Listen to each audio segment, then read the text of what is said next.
What's up guys, and welcome back to my channel. And if you're new here, then welcome to our little corner of the internet. Here we are yet again with another Fat Electrician reaction. I cannot wait because I adore his videos. Today's video is titled World War II Veteran versus HOA, Vanti Barfoot.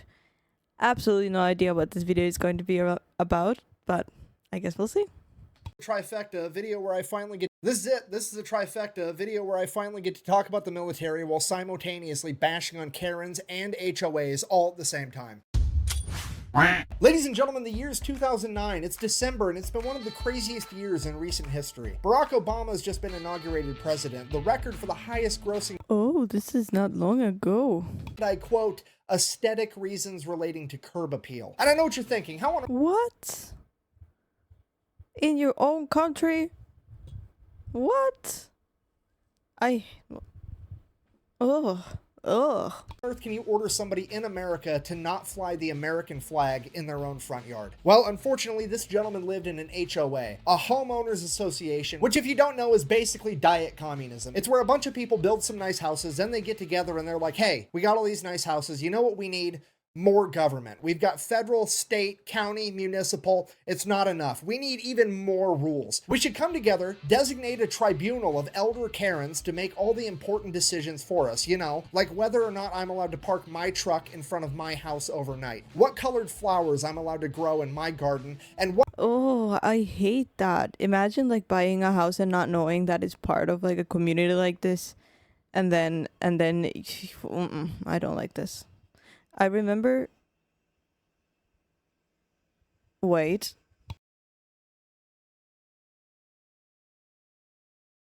My heater just started doing some weird sounds. It's not. Oh, it's from outside. They're doing some roadworks. I always confuse the sounds in my house with different things.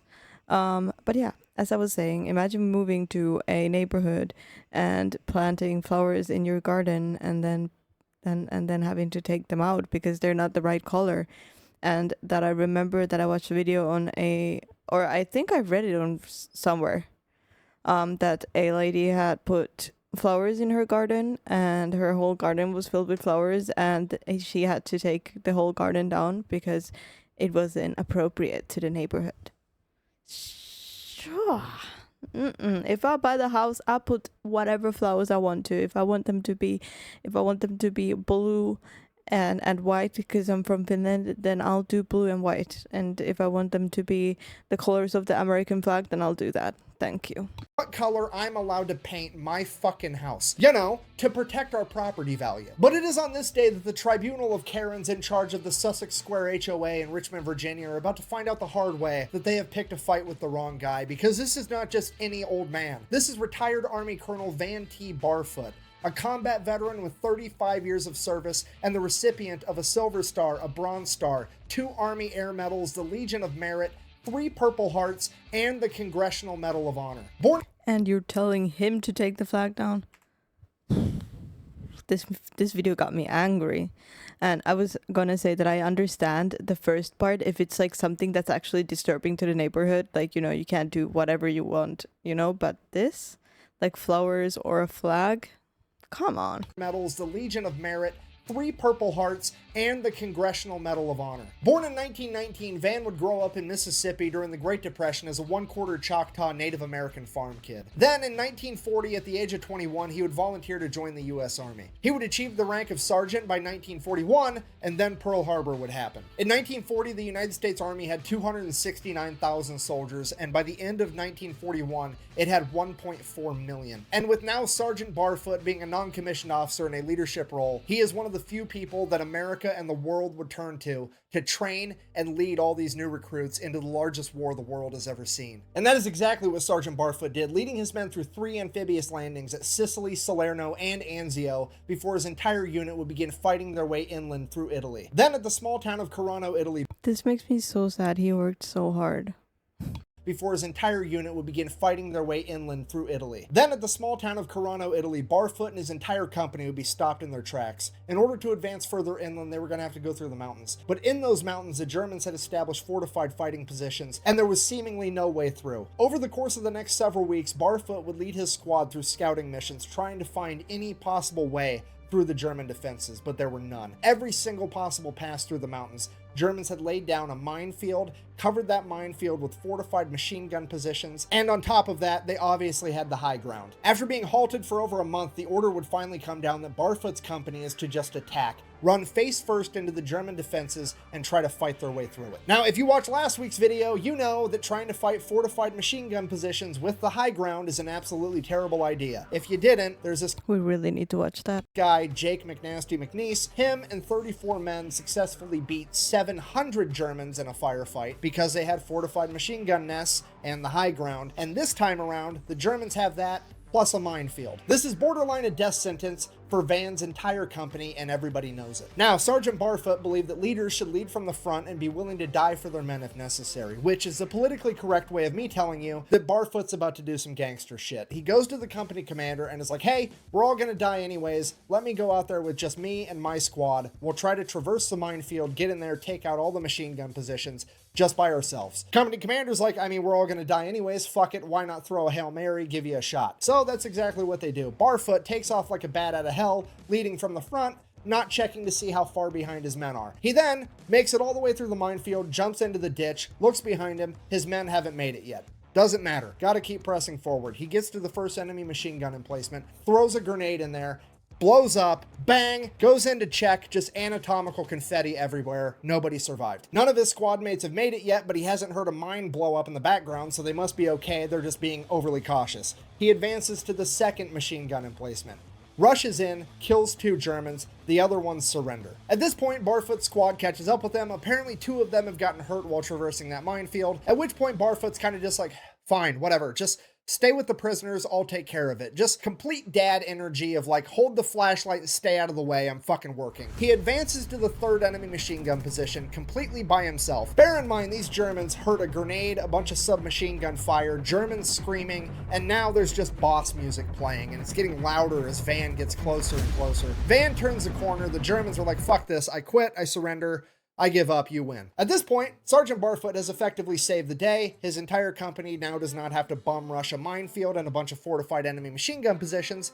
Hooray. So Sergeant Barfoot changes gears, Wow. I'm speechless, guys. hops into the old leadership role. He starts consolidating everything, figuring out how many POWs he has, whatnot. And then a couple minutes later, the Germans launch a counterattack and 3 German tanks come rolling down the road directly towards them. At this point, Barfoot continues to dad dick the entire situation, just like, give me the bazooka, stay in the trench, I got this. Gets out, walks out in front of these tanks, wide open, no cover, no concealment, nothing. Just standing out there like it's fucking Tiananmen Square with a bazooka, shoots at the first tank, knocks it out. The other 2 tanks are just kind of like, I mean, it's one crazy American with a bazooka standing in the open. This is for sure a trap, right? So they turn around and retreat. Now, just so we're all on the same page, this man has sprinted through a minefield, cleared 3 German machine gun nests, killed 8 Germans, captured 17 more, and knocked out a tank in the span of like 45 minutes. And he's like, I can do more. So he advances further into enemy-held territory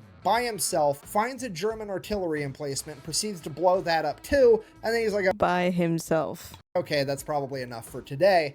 And he goes back to his men. He then proceeds to get his men and all of the POWs back to the company, and he himself personally carries his 2 wounded men back 1,700 yards. And that's it. That's the end of the story. That was like Tuesday to this guy, and he just goes on fighting through the rest of World War II like it was nothing. A couple months down the road, his entire unit's in France. The commander walks up to him and is like, congratulations, you're receiving the Medal of Honor. At which point, Barfoot requests that he receives it in the field in front of his men. He didn't want to wait till they got home and had a ceremony. He didn't want it in front of friends or family or Congress people. None of that. He wanted it in front of the men that nominated him to get it because that's what meant the most to him. He didn't really care about the medal itself. He cared that the men that he was tasked with leading into battle thought so highly of them that he thought he deserved that medal, and that's why he requested that he receive it in front of them. He would go on to make it through the war in one piece and return home as a Medal of Honor recipient and war hero. At this point, Lieutenant Barfoot then goes on to serve throughout the entire Korean War, seeing it through to its completion. He has now served 20 years in the military,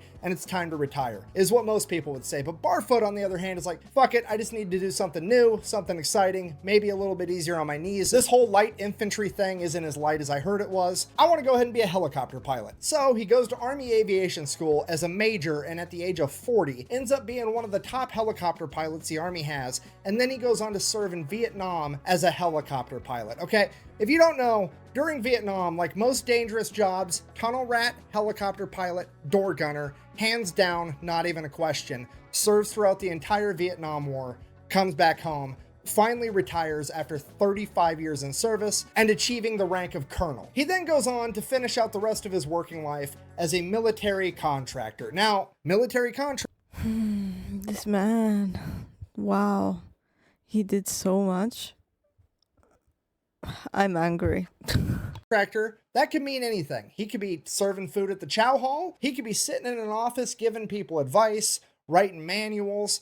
He could be doing some extracurricular gangster shit. We really have no idea. However, I will point out it's a little bit odd that some dude from Mississippi decided to put his roots down in Richmond, Virginia, which is like, I don't know, an hour away from CIA headquarters. Like, you do what you want with that information, I guess.